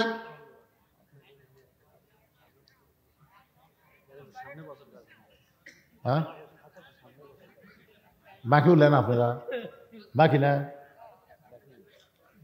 আচ্ছা ঠিক আছে, আগামী বছর এই মাহফিলের জন্যে একটা ছাগল, 2টা ছাগল এরকম যদি কেউ দেন, যে হুজুর আমি ছাগল টাগল দেবো না, 1000 টাকা দেবো, এখানে কাগজ কলম লেখা থাকবে, আমি আগামী বছর এইরকম তবারক পাক করতে যত হলুদ লাগবে সব হলুদ আমি একলাই দেবো হুজুর। এইরকম কোনো মরদ আছে যে যত লবণ লাগবে সব লবণ আমি একলাই দেবো, তাতে যদি 5 বস্তা লাগে অসুবিধা নেই? আছেন এরকম কেউ? যত গুঁড়া মরিচ লাগবে সব মরিচ আমি একলাই দেবো। পেঁয়াজ দেবো 5 জনে, 5 জন মিলে সব পেঁয়াজ দেবো, তেল দেবো, এরকম নিয়োগ করে লিখে দেন। এখানে কাগজ কলম আছে, একটু বলেন, বলেন, সাহস করে বলেন। আল্লাহ হায়াত দিবে, আপনি দান করবেন। বাবা মা যাদের কবরে গেছে, বাপ মার জন্য বাৎসরিক একটা দোয়ার মাহফিল আপনাকে আলাদাভাবে করা লাগবে না, এখানে একটা দোয়ার মাহফিল হবে সবার বাপ মার জন্য, যারা কবরে গেছে তার জন্য দোয়া করা হবে। আপনারা এই এলাকার লোক সব তো মোগল টলির না হন, এলাকার না, সবই তো এলাকার। তো মাশাআল্লাহ বলেন না কেন? একজন হলুদ দেওয়ার পার্টি না এখানে, হলুদ একটা লোক বলেন হলুদ কয় মন লাগবে রে? মন লাগবে? মাহফিলের কমিটির লোক, এটা কি মাহফিল কমিটির লোক আছে ভাই? এই মাহফিল কমিটির লোক আপনি? মাহফিল কমিটির লোক? হ্যাঁ, কতটুকু হলুদ লাগে কত দিকে? হলুদ 40 মন, 40 মন চাউল 5 কেজি লাগবে। আচ্ছা আপনি দেন তো, দেন তো দেখি কি হয়। কম তো দেখে, আপনি দিয়ে শুরু হতো দেখে কি আসাদুল 5000 টাকা ধরে বলেন মারহাবা। কে বাড়াছে বাবা? কে রে বাবা? সব হলুদ দিবে তো বাড়ি? এই তো মোগল টোলের লোক আছে, কে কয় নাই রে? মোগল টোলের আনোয়ার, তাই না? আনোয়ার, আনোয়ার হোসেন যত হলুদ লাগবে সব হলুদ দান করবে, জোরে বলেন মারহাবা। আপনাদের মধ্যে লবণ দেওয়ার লোক নাই, কয় মন লবণ লাগবে রে? লবণের দাম কত? একটা লোক বলেন। হলুদ হয়ে গেছে, আনোয়ার সব হলুদ দিবিলেন।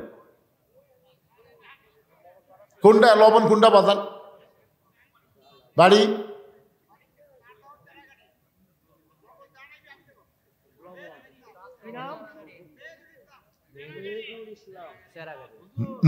মেহেদুল ইসলাম সেরাগানি। যা লবণ লাগবে সব লবণ জোরে বলেন মারহাবা।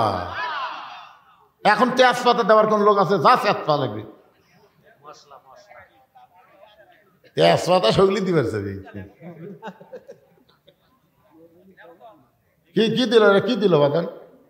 এখানে কি দিল?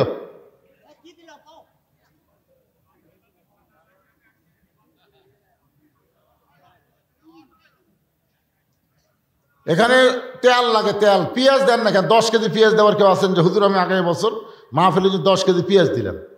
একজন আল্লাহর বান্দা বলেন 10 কেজি পেঁয়াজ। একজন বলেন, হাত তোলেন। আপনারা খাবেন না, মানে পাকশিক করে সব একসাথে খেয়ে চলে যাবেন, অসুবিধা কি? লবণ আনোয়ার দিছে হলুদ। পেঁয়াজ 10 কেজি দেওয়ার কেউ নাই। এভাবে হবে না। আপনারা কিভাবে চলান আল্লাহ ভালো জানে। এদের মাহফিল যে করতেছেন এ কিভাবে টাকা তুলছেন এতগুলো? হ্যাঁ, কঠিন অবস্থা। কি দিবেন? কয় কেজি? এই লেখেন জাহিদুল ইসলাম, বাড়ি মোগলটুলির জাহিদুল ইসলাম, 10 কেজি পেঁয়াজ। জোরে বলেন মারহাবা। মন আপনাকে দিবার চায় না কেন? দিবার না চাওয়াই তো আখিরাতের প্রতি বিশ্বাস কম। যারা দিবেন সর্বসত্য ত্যাগ করে আল্লাহ আখিরাতে আপনাকে দিবে ভাইজান। অনেক মানুষ এখানে খাবে। এখানে 5টা দলের জন্য জান্নাত আশা করে, তার মধ্যে একটা দল হলো মুতাইমুল জাইয়ান, যারা ক্ষুধার থেকে অন্নদান করে আল্লাহর জান্নাত তাদের জন্য আশা করে থাকে। আমি শেষ কাটটা বলেছি ওমান সাল্লাল্লাহু হাবিবুর রহমান, একটা হাদিসে কুদসি বলেছিলাম। এখন আসেন মূল আলোচনায়। এইভাবে ঘেঙ্গা আদায় করা খুব কঠিন ভাই, আমার দ্বারা হবে না। আপনারা কিভাবে করবেন আপনারা ভালো জানেন। হ্যাঁ, ঘেঙ্গা এইভাবে আদায় করে যাবি, তাই কার মধ্যে কি নিয়ম ঢুকেছে আল্লাহ ভালো জানে। ওয়াজ তো শেষ, আবার ওয়াজ কিরে পাকলা। ফজরের নামাজ জামাতের সঙ্গে আদায় করা লাগবে, এই ওয়াজ শোনেন। কি ওয়াজ শুনতে শুনতে যারা ফজর বাদ দিবে, লঙ্গি খুলিয়া মাথায় পাগড়ি পরিবে। আল্লাহ রাসূলকে ওমর ফারুক বললেন, ইয়া রাসূলুল্লাহ, 5 ওয়াক্ত নামাজের মধ্যে 3 ওয়াক্ত তাড়াতাড়ি, 2 ওয়াক্ত লম্বা কেন? আসর কিছুক্ষণ পরে মাগরিব, মাগরিবের কিছুক্ষণ পরে এশা, কিন্তু এশা থেকে ফজর, ফজর থেকে জোহর লম্বা কেন? আল্লাহ রাসূল বললেন, ফজর থেকে জোহর পর্যন্ত আল্লাহ লম্বা সময় দেওয়ার কারণ হলো ওই সময়ের মধ্যে খেতে খামারে কাজকাম করবে, ব্যবসা বাণিজ্য করবে, চাকরি বাকরি করবে, কুলি মজুরি করবে। এইগুলো করতে গিয়ে শরীরের যে ক্ষয় হবে, এশা থেকে ফজর আল্লাহ লম্বা সময় দিল। ওই লম্বা সময় ঘুম পারলে ওই দেহের ক্ষয়টা আল্লাহ ঘুমের মাধ্যমে পুরা করে দিবে। এই জন্য আল্লাহ বলেছেন, নাওমাকুম সুবাতা, ঘুম হলো জান্নাতের নিয়ামত। সুবহানাল্লাহ কর। এবারে এই ছোট্ট বাচ্চা উনি আবার ভিডিও ম্যান হয়ে গেছে রে। কিরে বা, ওরস শব্দের অর্থ হলো ওরস। এটা ঔরস থেকে ওরস। আমার কথা বুঝলেন? একজন আল্লাহর ওলির ছেলে, একজন এরকম করতে করতে ওনারা ওরসকে ফার্সি শব্দ বলা হয়েছে। ওরস মানে আল্লাহ আর বান্দার মধ্যে মিলন হওয়া। মিলন বোঝেন?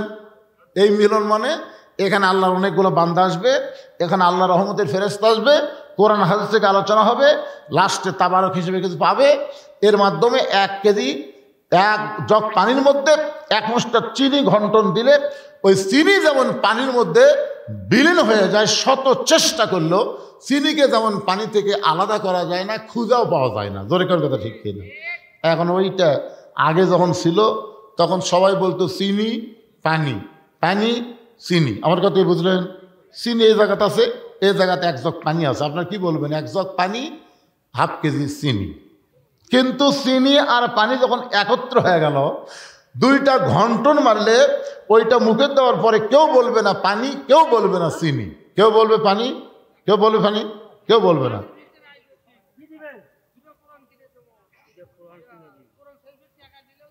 টাকা টাকা কোরআন শরীফ কি করবো আমরা? টাকা দুই কোরআন কোনটার দিবেন, 200 না 500? ও 400, আচ্ছা ঠিক আছে।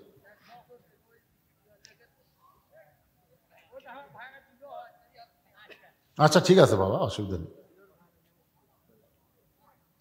কি বলবেন এখন? ওটা মুখে দেওয়ার পরে কেউ চিনি বলবি? কি বলবে? শরবত। কেউ পানিও বলবি না, চিনিও বলবি না, আলাদা একটা নাম হবে। তো আল্লাহ এবং বান্দা যখন ইবাদতের মধ্যে সামিল হয়ে যায়, তখন বান্দা আল্লাহ এমন একটা অবস্থায় পৌঁছে যায়, আল্লাহও থাকে না, বান্দাও থাকে না, আল্লাহ ওয়ালা হয়ে যায়। ধরে বলেন কি? কথা কয় না। লোকটা বড় আল্লাহওয়ালা রে, ওর মধ্যে কি আছে? ওয়ালা আছে, আল্লাহ আছে, আছে না নাই? তো ওরসটা হলো ঠিক ফার্সি শব্দ, বা একে যা আরবিতে বলা হয় আল্লাহওয়ালা, আল্লাহর অত্যন্ত মোত্তাকি পরহেজগার বান্দাদের মিলন মালা। ধরে কোন সুবহানাল্লাহ। কিন্তু ঢোল তবলা যেটা এখানে লিখে দিল গতকাল নাকি হয়েছে, এইটা আপনার বলেন এটা কি জায়েজ হবে? তাহলে এই না জায়েজে কাম যারা করতেছেন তারা তো চিন্তা করা লাগবে ভাই জান, যে আমাদের 33 পাচ্ছি, কিন্তু বাকি 33টা হলো না। এই 33টা হলো ওয়ালা তামুতুন্না ইল্লা ওয়া আনতুম মুসলিমুন। রুহের জগতে আল্লাহ আমাদের পক্ষে ছিল, দুনিয়ার জগতে মুসলমানের ঘরে আল্লাহ কবুল করলো। মরার সময় মুসলমান হয়ে আমাদের মরতে হবে। মুসলমান হয়ে যদি মরতে পারি, এই যে 3 জন উঠে মারতেছে দৌড়, দেখছেন? জামাত দৌড়, মেলাত কি যেন একটা হতে যান। শোনেন ভাইজান, জোরহাত করে বলতেছি, একটা মেয়ে মানুষ সন্ধ্যার সময় মুরগির ঘোড়া দেখে, ঠিক মতো মুরগি উঠলো কিনা দেখে না? তখন দেখে কি দেখে না? একটা মেয়ে মানুষ সন্ধ্যার সময় মুরগি দেখে, ঠিক মতো উঠলো কিনা। সন্ধ্যার সময়, রাত 10টার সময় কেউ দেখে না, সন্ধ্যার সময়। একটা মরদ মানুষ সন্ধ্যার সময় গোয়াল ঘরে গরু ছাগল উঠলো কিনা, এটা কখন দেখে? কথা কয় না, কখন দেখে? তাহলে আপনি কত বড় চালাক, মুরগি হাঁসকে ভালোবাসেন না, সন্ধ্যার সময় খোঁজ করেন। আপনি কত বড় ভালো মানুষ, গরু ছাগল সন্ধ্যার সময় খোঁজ করেন। আপনার আগের আগে এত রাত্রি ঘুরতেছে, এরকে খোঁজ করেন না কে? কি এ যারা ঘুরতেছে এরা কি মানুষ আছে? আর আইডিয়া হয়ে গেছে। আমার এলাকার এক আইডিয়া হঠাৎ দড়ি ছিঁড়ছে ভাই, দড়ি ছিঁড়া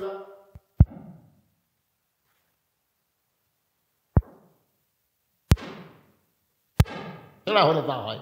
এই আইডিয়া বোঝা এখন এই কিশোর বাচ্চার থেকে যুবক যারা হচ্ছে একই অবস্থা, খালি দৌড়ে দৌড়ি, চিল্লা চিল্লি, ফাল্লা ফাল্লি। আপনি বাবা হিসাবে আপনার হাত পায়ে বেড়ি লাগায়া আল্লাহ জাহান্নামে দিবে যদি আপনি ছেলের দিকে খেয়াল না করেন। লাইলাতুল মেরাজে নবী জান্নাতে গেল, যা দিয়ে কতগুলো বাবা হাউমাউ করে কাঁদতেছে। জিবরাইল জান্নাতের মধ্যে বাবারা কাঁদতেছে, বলে ইয়া রাসূলুল্লাহ যা হবে আল্লাহ আপনাকে আগাম দেখানোর জন্যই লাইলাতুল মেরাজ। জোরে কোন সুবহানাল্লাহ। নবী জাহান্নামে গেলেন, দেখেন কতগুলো বাবা মুস্কি মুস্কি হাসতেছে। নবী বলে জিবরাইল জাহান্নামের মধ্যে হাসতেছে, জান্নাতের মধ্যে কাঁদতেছে, কারণ কি? ফেরেশতা জিবরাইল বলে আল্লাহ এই সকল বাবা নিজের পাপের কারণে জাহান্নামে হবে, কিন্তু ওয়ালাদুন সালেহুন এদের নেককার সন্তান সব সময় 5 ওয়াক্ত নামাজ পড়ে আল্লাহর কাছে কান্দার, বলে রব্বির হামহুমা কামা রব্বায়ানি সগীরা। আল্লাহ আমার বাবা পাপী হয়ে কবরে গেছে, আমি সন্তান হয়ে দোয়া করি আল্লাহ আমার বাবাকে তুমি মাফ করে দাও। আল্লাহ বলে বান্দারে তুই পাপের কারণে জাহান্নামে হলে কি হবে? তোর নেককার সন্তান তোর জন্য দোয়া করার কারণে একটা নেকি তোর আমলনামার মধ্যে প্রতিদিন ঢুকতেছে।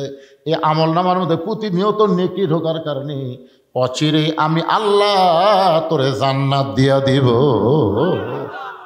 এই জন্য বাবারা মুসকে মুসকে হাসতেছে, কেন? সন্তানের উসিলে আল্লাহ তাদেরকে আবার কি দিবি? জান্নাত দিবি।